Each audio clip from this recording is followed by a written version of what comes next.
Hi everyone. If you saw our previous post, you saw that Greg Papa, the writer-director of Cold, challenged me to answer a question that was submitted by one of our followers, Tabby, who co-owns The Ripple Effect and is part of the Author Real Fest here in Lancaster, Pennsylvania, about what it's like to go back and forth between being on camera and off camera. So he wanted to hear my thoughts on it, and I'm going to challenge some of our casting crew then after that to answer it as well. So this is part of a new series that we're hoping to do to help all of you get to know indie film a little bit better, get to know us a little bit better. So definitely submit your questions, and we'll be happy to do this kind of process in the future as well.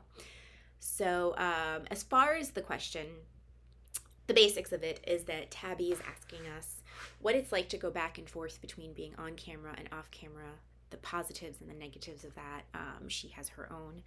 Definitely watch Greg's video and you'll hear more of that.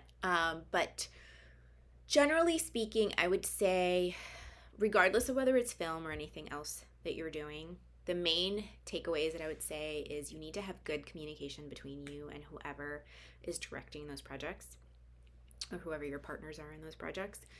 And you need to be able to speak up for yourself, to advocate for yourself properly, without feeling kind of like guilty or in some way like you can't.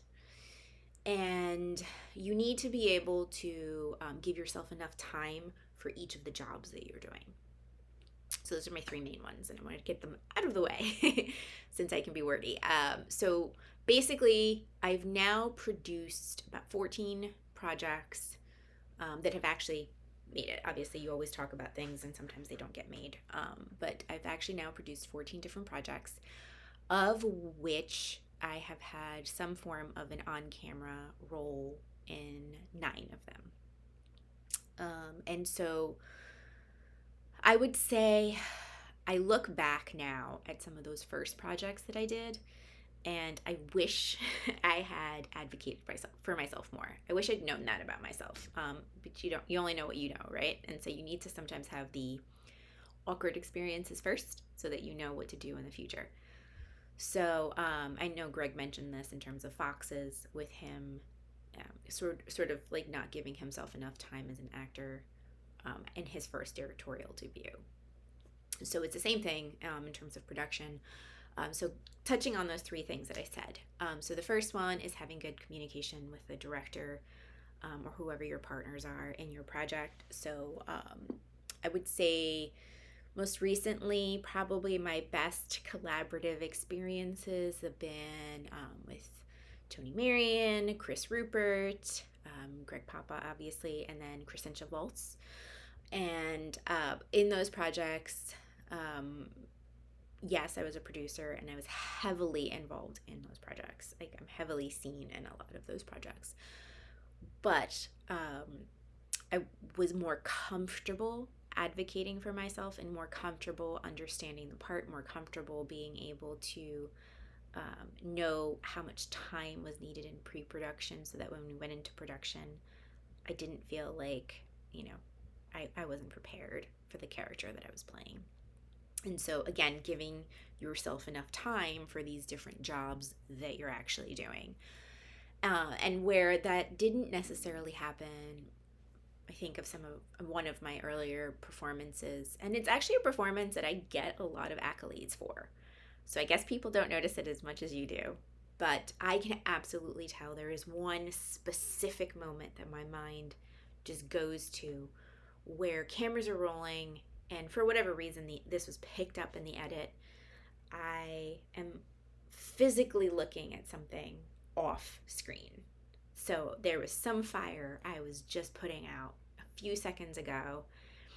My attention is elsewhere. I am not in character. I am not in a set location. I am not breathing properly. I am not the character I'm supposed to be portraying. I get into it eventually, but it's definitely not my best performance. And I think in terms of that better communication, I absolutely would have, if it wasn't one of my first projects, if it wasn't that I wanted to be liked so much, if it wasn't that I didn't want to take up time or take up too much space or seem like too entitled because I was also a producer, All these things that we tell ourselves, right? um, and not care, because ultimately, again, it's in the edit. You can see it. So if I can see it, other people might be able to see it. And so it only does a disservice to the project as a whole to not have just said, hey, I know we're kind of in a little bit of a time crunch, but can you give me 5 minutes just to like get centered back in, become this person again, do my exercises, do my breathing, just so that I'm here for what I need to do now. And so I think with that better communication, and I'm quickly going to touch on a story with Transient. When we were in pre-production and Chris and I were sitting down kind of talking about the schedule, one of the things that we did, he originally wanted to do this real big emotional scene that's actually the emotional crux of the story between my character and Greg's character, who play husband and wife in the film. He originally wanted to do that the very first day of production. And I get it from like some of the more like camera-y and like getting something out of the way aspects of things. But I now knew, and I wanted to advocate for myself and also for what was necessary for the film itself. I was like, that's the wrong call, because that is the emotional crux of the actual film, where you can see more of the emotion that Greg's character David is supposed to have. So I don't think that we're actually doing a service for two people that don't really know each other yet that well to be performing the scene. He doesn't know his character well enough yet. He hasn't spent enough time in his skin to then also just be going through this big thing, this big journey, this quickly. And I'm not going to be ready yet, because I'm sure I'm going to be putting out fires, so my head's not going to be in the game yet. Let's just put it to the end of the week, because by that point he's going to have been playing that character for 5 days, so it's going to be easier. And it was, and it came out beautifully. In fact, nowadays I would have probably asked for maybe even more time, so maybe we would have done it at the end of the second week, just to give each other more time to get connected. But I think that's the thing, is you have to be able to have that communication, and you have to be able to advocate for yourself and in the role that you're in. So again, looking outside of the world of film, you're a co-owner and you're a huge part of this production. You can absolutely advocate for yourself, and you can say, hey, you know what, on days when I have to do that, when I have to be on, I need a producer's assistant who is going to manage all those fires, so I'm not worried that while I'm on stage that something's not getting done. Like, somebody's actually addressing those things, and I have that time to collect myself. So, if that makes sense. So anyway, those are my thoughts on it. I've already rambled way too long, but I do challenge our beautiful Daniela for Cold, Rachel Dolan, who will be playing my daughter.